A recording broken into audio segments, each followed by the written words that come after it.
We're out here. This is the field where the magic happens. Benning Bites with Damon Benning.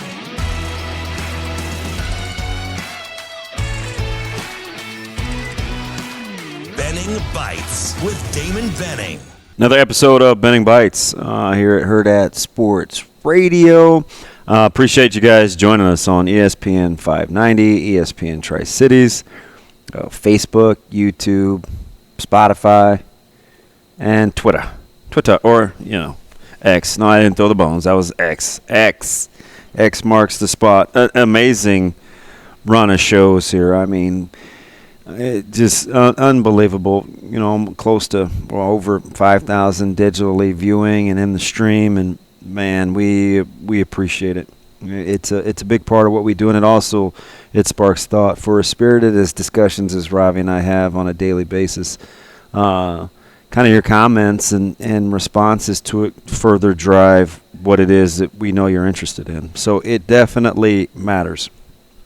Benning Bites is kind of taking on a life of its own, too. It basically used to be, it's my boss's idea. He's like, what would they ask DB if they kind of just stopped you somewhere at a gas station or getting groceries? It's like, it's morphed into way more than that. So good on him for the ideology, and good on you for bringing good stuff. And coming off a spirited couple of days of shows where we talked about kind of the blueprint of what it takes to get Nebraska in the discussion of being relevant from a football standpoint, and how practical is or isn't it, and the jumps of going from 5 wins to 9. And I just the irony of, after Robbie did so much homework on kind of making the case for it not being as difficult as we think, which, that was not anecdotal. That was some data, right? That was some empirical data to kind of give you a baseline. And, and then I love the discussion about, because the low-hanging fruit, the easy thing to say is, well, if we just had competent quarterback play. Don't fall for that, right? Like, I felt like he made a really good discussion point on the show this morning on it didn't even have to be that last year, and Nebraska gets to where some of their goals are in season, whether it's a couple of more stops, whether it's, go 2-3 in those 50-50 games and not 0-5, right? Or to close out what it took to close out some of those games in which Nebraska was in the 90-some percentile win prediction and didn't close the show. And then pitting it against the discussion we had with Coach Rule a couple of days ago, or last week, I can't even remember now, where we talked about remote and near misses, or about getting over the hump, and the psychology and the anatomy of winning close games, and how he loves to try to thrive in chaos. Like, yeah, the quarterback play is important. I'm never going to discount that, but the low-hanging fruit of just competent quarterback play lends itself to the discussion of that everything will be equal to a year ago, and that's just not going to be the case. I don't know if it's going to be if it's going to be better or if it's going to be worse defensively, special teams, whatever. But that linear comparison it's just too lazy. And so I think you have to kind of drill down into just being able to do the little things and what it would take. And then the other funny thing is while he's making his case and he keeps using the number 9, I felt like it was very important for us to understand and to be proactive, right? That we're not setting a ceiling. We're talking about the floor to enter the relevance discussion, and then the ease or difficulty it is to go from 5 to 9 or 5 to 7 or 7 to 9 incrementally to build, and how that does get you in the discussion. And I couldn't help, and sometimes I just have to get over myself.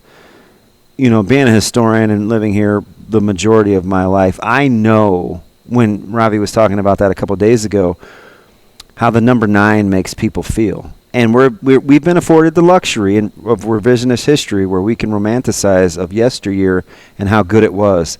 But the back half of the 70s, the back half of the 80s, the times for Nebraska late in the 90s where 9 just didn't seem like all that great of a number, where it was the source of consternation. And so I just just trying to retrain the brain for the significance of that number, and not just to dumb it down and say, well, it's better than where we've been. Because for all the statistical data that Ravi came up with for the 1970 to 2000, which was fantastic, Nebraska still hasn't won a conference championship in 24 years. So almost as long as he was talking about Nebraska's consistency, they have yet to win a conference championship. So is that an anomaly?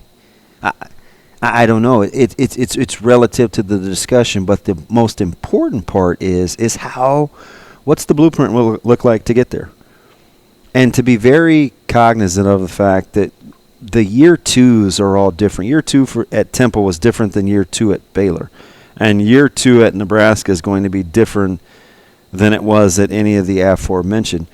So we try to just give real tangible evidence, and to continue to try to talk about the message that I think and the tone that this staff is trying to set. Learn to operate at a maximum level in chaos when things aren't going the way that you want it to. Not when it's good, not when it's easy, when you really have to buckle down, how it can become second nature.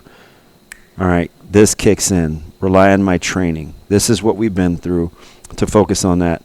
Not chasing anybody else's ghosts, not being resigned to, well, this usually happens to us and that woe is me. I mean, nobody wants to hang around Eeyore other than Winnie the Pooh, right? I mean, maybe Piglet on a humbug, but it can be better.